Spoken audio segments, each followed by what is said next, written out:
The readings today, as we come now toward the end of the church's liturgical year, just having 2 weeks left, we are now dealing with readings that are going to start talking about the end times.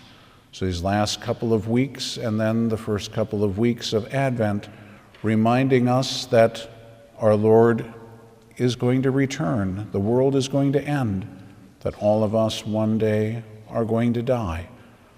Obviously, that's something we all know, but it's not something that most of us really like to spend much time thinking about, reasonably so. But nonetheless, it is something we need to be reminded of, because, as we are told, we don't know the day or the hour. We have no idea. We could have a heart attack tonight. We could get hit by a car. Anything could happen. So you might live to be 100, or you might die today. The question is, are we prepared? And we have to look at this in a few different ways. St. Paul reminds us in the second reading that those who have died and have gone to their rest, their bodies are going to be the first ones to rise. So in other words, the people who are alive when the end of the world comes, they're the last ones to go. They will have to watch as the graves of all the people are open, and all those people, both those who go to heaven and those who go the other way, are going to rise. The souls of the bodies of the saints will be reunited with their glorified souls, and they will be glorious. The ones that go the other way, well, their bodies are going to be reunited with their horrified souls, and they will not be glorious. It'll be pretty awful. And then those who are alive will be taken up. That is, provided that they're going to be going to heaven. So it's with that in mind that we have to make sure that we are living our lives in this world with our focus truly set on the next. Then we don't need to worry about when we're going to die. It doesn't matter, because we're going to be prepared no matter what happens. Like the wise virgins who knew that it was possible that the bridegroom might be delayed in coming. They were prepared. It didn't matter. If he came at 6 p.m. or if he came at midnight, it didn't matter.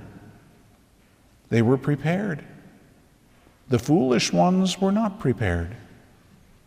They were prepared if he came at 6 p.m. They weren't prepared if he showed up at midnight. And as we look at what's going on in the church right now, we're seeing the exact same thing playing out. We're watching people as they walk away from the church, as they walk away from Christ. Their lamps are going out. And so we have to look at our own selves and ask the question, is my lamp full? And the only way the lamp is going to be full is if we are united with Christ in prayer. That's what we hear about in the first reading. We hear about wisdom. So again, the church is giving us these 5 wise virgins, and then also talking about wisdom in the first reading. Now, the wisdom in the first reading is a little different than the wisdom spoken about in the gospel. The gospel, it's more prudence, it's a virtue. In the first reading, however, wisdom is a person.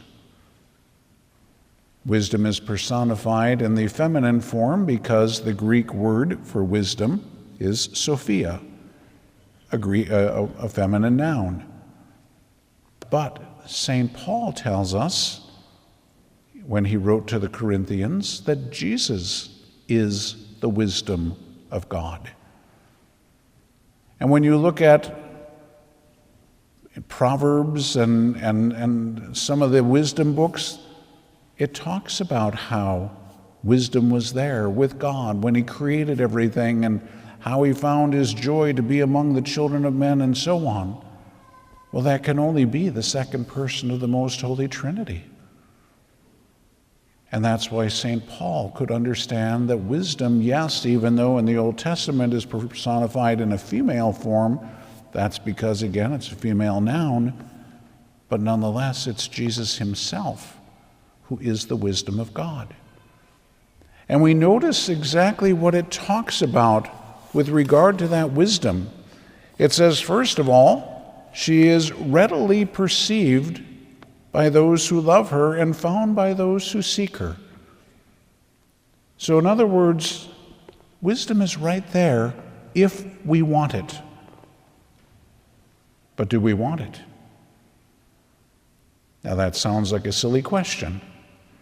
But again, if we look around, and even sometimes in our own lives, we find that we're spending a lot of time on utter foolishness, wasting huge amounts of time on things that are just ridiculous. Do we want wisdom? If we like our foolishness better, then maybe we don't want to give up our foolishness. Maybe we really don't want that wisdom. So wisdom is right there. In fact, it says she hastens to make herself known in anticipation of their desire. So even before we desire the wisdom of God, the Lord is right there, making himself known to us. Whoever watches for her at dawn will not be disappointed, for he will find her sitting at his gate. So in other words, the wisdom of God is going to come to us even before we look for the wisdom of God. But he will never force himself on us. He will never force anything on us. He gave us a free will, so we have to choose. We have to have that desire. We have to want to be with him. But he wants to be with us more than we want to be with him. So he's already there waiting, if we will simply open the door of our hearts to let him in. And that's what happens in prayer. If we choose to seek the wisdom of God, who is Jesus Christ, then we have to develop a prayer life. We're going to seek union with him. We're going to open our heart to let him in. It's exactly what he wants. So again, the question is that what we want? Because he is the only way to salvation. He's the only way to fulfillment, even in this life, but he's the only way to salvation. And so if we don't want our lamps to go out, then we need to be united with the wisdom of God. Now again, we might look at it and say, oh, that shouldn't be a problem. But just look at what happened when they reopened the churches after COVID. Less than 50% of the people came back to Mass. Now, thankfully, because things stayed open around here, we didn't have that problem. But most of the parishes are having huge problems because people didn't come back. As the church goes through her purification, more and more people are going to leave because they're not going to understand what's happening. And they're going to say, I'm out of here. Unless we're united with Jesus, we won't be able to stay faithful. If we try to do this by our own strength, that is the epitome of foolishness. Our lamps are going to go out very quickly if we try to do that. We need to be united with Jesus if we want to be among the wise ones. And so if we have the wisdom to seek wisdom, if we have the wisdom to unite ourselves with the wisdom of God, then a wonderful thing begins to happen. We start to be conformed to God's wisdom. We become more and more like him. That's what we see in the saints. They become more Christ-like. The wisdom that they have on a natural level is astounding. But the greater wisdom that they have is on the spiritual level. That's the part that all of us can see and truly be amazed by. But the wonderful thing is that it's not just for a few. God holds that out for every one of us. We can say, well, yes, it is for the saints, but God wants you to be a saint. So the wisdom of God is there for you. The wisdom of God is there at your gate, at the gate of your heart, if you are willing to seek him, if you are willing to open up, if you are willing to truly desire union with Christ. He is right there. He, as I said earlier, wants union with you more than you want union with him. So if he's going to meet us in anticipation of our desire, so even before we're desiring that, he's already there knocking at the door. If we are willing to open it. That's what each one of us needs to really look seriously at. Now, I need to say this even though people don't like hearing it. But please understand where we are going. Coming to Sunday Mass is not going to be enough. There isn't going to be Sunday Mass eventually. They're going to close it all down again. But even up to that point, just coming to Mass on Sunday is not going to be sufficient to stay faithful to Christ. We must have a life of daily prayer. The rosary is absolutely essential, but that quiet, silent, interior prayer, the contemplative kind of prayer, meditative prayer, whatever you want to call it, mental prayer is what it's officially called. That's what we absolutely need. That's what brings us to union with Christ. That's what conforms us to the wisdom of God. That's something every last one of us can do. But we have to make the choice to do it. That's what's going to keep us faithful. If you've got the rosary, you've got your mental prayer, you're going to be okay. Even if they take the Mass away, you're still going to be okay. If you don't have that, your flame is going to go out real fast.